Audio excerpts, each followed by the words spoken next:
সিঙ্গা সিসিঙ্গা যত কাটি ততই আসে। এই যে দেখেন এখানে যত ফসল সম্পূর্ণ সিসিঙ্গা, প্রতিটা কানা কানা সিসিঙ্গার ফসল আসে।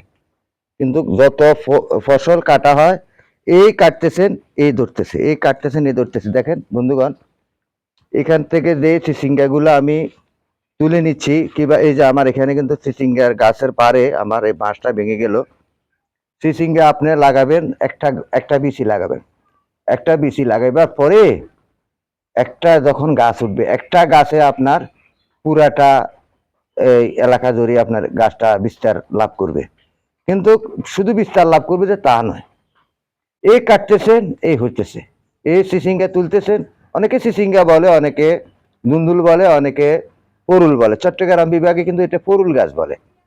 কিন্তু আমি আসলে কৃষকের মাধ্যমে, আমি নতুন কৃষক, আমি অনেক সবজির নাম জানি না, একটাই বলি। তো যাই হোক, সবজি তো এই যে দেখেন এখানে সম্পূর্ণ গাছ একবারে ছড়িয়ে ছিটিয়ে আছে, কিন্তু ইনশাআল্লাহ ফসলও আসতেছে, যথেষ্ট পরিমাণ ফসল এখানে আসতেছে। তা আপনারা চাষাবাদ করুন। চাষাবাদের মাধ্যমে অবশ্যই আপনার নিজে খেয়ে কিছু বিক্রিও করতে পারবেন। সকলকে সেই প্রত্যাশা জানিয়ে এখানে বিদায় নিচ্ছি। আসসালামু আলাইকুম।